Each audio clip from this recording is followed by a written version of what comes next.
Yeah, very funny guy. You've heard him on the Kevin and Bean Show on K-Rock. Give it up for Ryan D. Let him hear it. Give it up. All right, Brea, what's up, guys? How we doing? Yeah, all right, we get it. You're tired of cheering already, huh? Oh my goodness, this is great. We're all getting drinky drinks. You guys getting drunk on Wednesday? You're my kind of people. I like it. I drink a lot. Some people say alcoholic. I say fun. Right? I drink before I do anything important, which is why I've been fired from my last 7 jobs, but it was a good ride, you know? I drink before I pay my bills. I drink before I babysit. Like, I'm a damn good babysitter, though, guys. Like, I'm sure you guys have some babysitters that are at home just getting hammered right now, probably. It's like, dude, if you had told me, like, getting hammered and watching cartoons was fatherhood, I would have knocked somebody up a long time ago, bro. Like, I'm like, I do this shit anyway. I got 3 nieces. They love hanging out with drunk Uncle Ryan. I'll be sitting there looking at one of them like, one of us shit our pants, and I don't know who it is yet. Or maybe you should call your mom. This might be an emergency.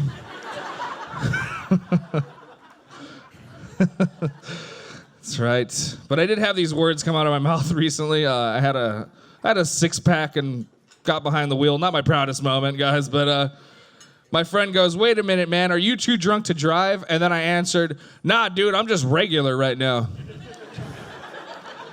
Those that are laughing are the drinkers that know what that means. That means we're just chilling, bro. Don't put that evil on me. We're all right. We're just going to get more beer. I'm good. But then he put that thought in my head, like, if I got pulled over, would that be enough to get out of a DUI? Like, if a cop comes knocking on my window, he's like, "Son, are you drunk?" I'm like, "No, officer, I'm just regular right now." I'm no more drunk than I usually am, you know? Carry on, son. You guys can quit guessing. I'm half white, half Mexican, and I came out Asian. I don't know how it happened either. But I grew up in a mainly Hispanic neighborhood called Los Angeles. And I like to get loaded at my local bar and walk home because I'm responsible, right? And sometimes I get stopped by some cholos. They'll be like, "Hey, Holmes, where you from?" And then I got to think quickly on my feet, right? I'm like, Raider Nation? They're like, "Orale, fool, go on through." Just when Go Dodgers just doesn't cut it, you know? Or when the Dodgers don't cut it in the World Series, you know? It still hurts. I know. Fucking Kershaw, guys. No, I'm just kidding. Fucking Kershaw. Oh, man. But yeah, it's kind of funny because I was actually raised by my stepdad who's Hispanic, and my mom's Hispanic. So when I introduce people to my dad, they're meeting my stepdad because he's the one who raised me. So people get a little confused, and then I have to explain to them, like, sometimes the white ones leave too. Yeah. And how about this? This is it's not a joke, it's my real life. Ever since my mom and my stepdad divorced, my stepdad and my biological father, I call him the donor, they live next door to each other. Not a joke. That's my life. I went over to visit my stepdad for dinner and run into you-know-who. And just to give you an idea of what kind of person this guy is, he's wearing cut-off sweatpants, socks with sandals, one of those reflective vests. He's missing a front tooth, and he's on a BMX bicycle. That's my dad. Like, my mom's a breast cancer survivor, and the bravest thing she's ever done is let that guy come inside of her. I swear to God.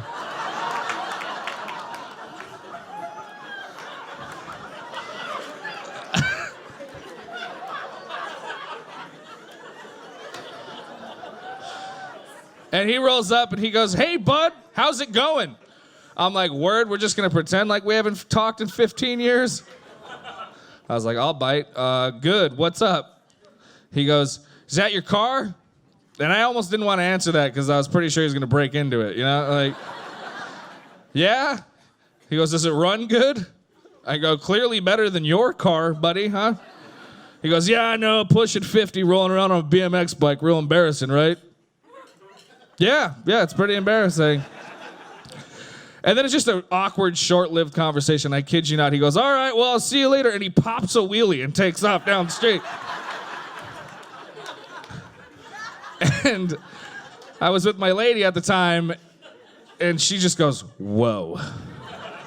And I was like, I know. Isn't my dad so cool? Did you see that wheelie? He went like 4 feet. That was a brand new Huffy. Oh man, you guys are great. This is my road to recovery, everybody. I just broke off an engagement. Yeah. Where are my Latinas at? That's where, let me, crazy bitches, the crazy bitches. I can't handle, there she is, look at right there. There's my ex. No, I'm just kidding. Everyone kill her. No, I'm just I can't handle it anymore, man. I'm hanging up the hoops. I'm not fucking with Latinas anymore, man. They fuck with your head too much. Check this out. I caught her cheating and I blinked and woke up on my grandma's couch. Like, how the fuck did I get kicked out? I don't understand this. So crazy, dude. I can't handle it anymore. You know what they say? The bigger the hoop, the lower the credit score. You know, so I'm only dating white women from now on.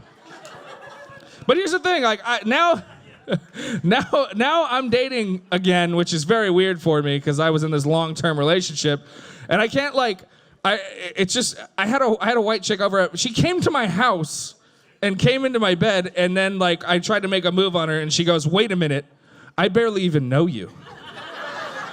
And I'm like, "We've been through this. I'm Ryan. Do you have amnesia? I don't understand what the." And I'm like, if that was true, I could have fucking been anybody. I could have murdered you right now. Like, this is why white women get murdered all the time. They just come to people's houses without...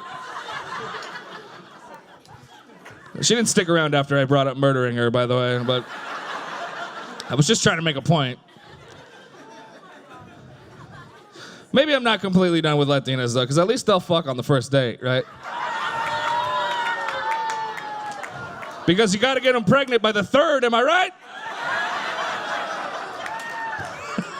They want to lock it down.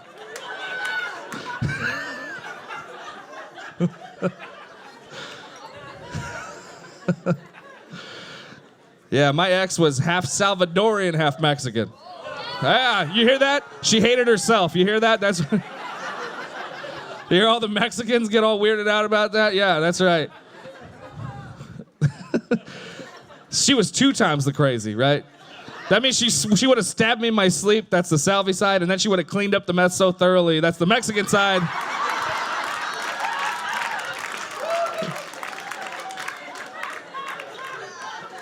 And there would have been no trace of my body ever even being there.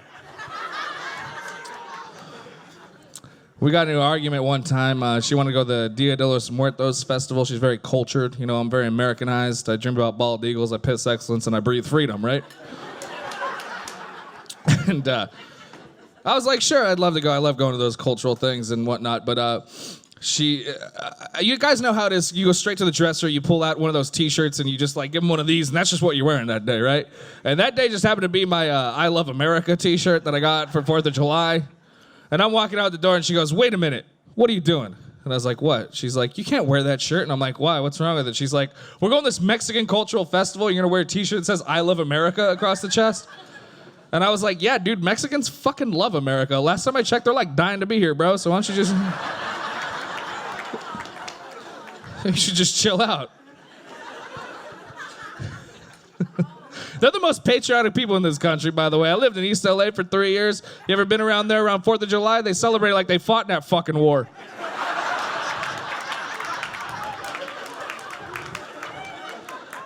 That's right.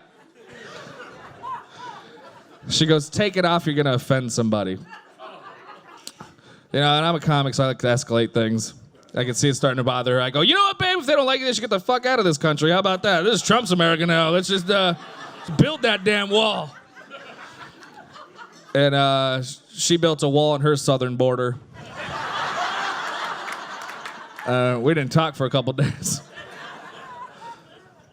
I'd be at the dinner table and be like, babe, can you pass me some tapatio? She's like, fuck you, bitch, this is Mexico's side. Get your own goddamn salsa.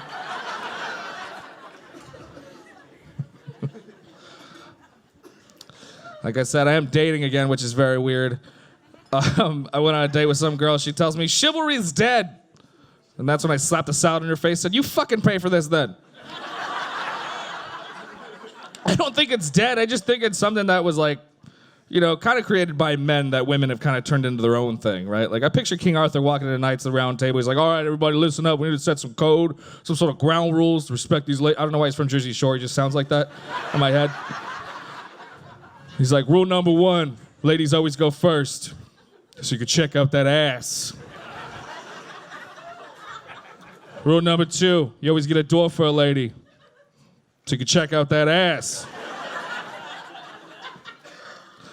Rule number 3, you always fight for your lady's honor, because nobody checks out that ass but you.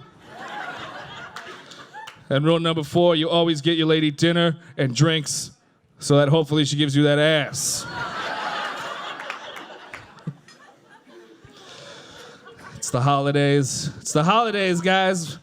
Who's already done with it? You guys are probably already done with your Christmas shopping, huh? You're already, always the white people, always done with their Christmas shopping.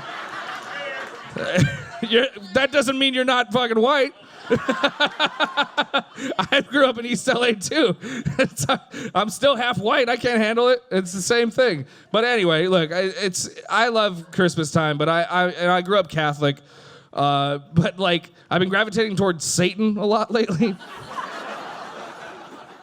Like mainly because that guy's never asked me for anything. Like if anything, he's just giving me cool stuff. Like according to my church, he's giving us premarital sex, substance abuse, masturbation, and rock and roll. And those are my 4 favorite things, bro. How am I not supposed to be friends with this guy? I just don't understand why, like, some grown adults get all offended when you tell them you don't believe in their, like, imaginary guy in the sky, but at some point we're supposed to tell some children that they can't believe in their imaginary guy in the sky, Santa Claus. Right? Isn't that a little upsetting? Like, he's real to me. Santa Claus, like I got photographic evidence that he exists. I'm just saying, we give this guy Jesus, we throw him a birthday party every year and he never fucking shows up. I've just never seen a mall Jesus, have you guys? Really lost you on that one, I guess. I'm gonna go ahead and bring up your next comic. You guys ready for your next comic tonight? Let me hear you, come on.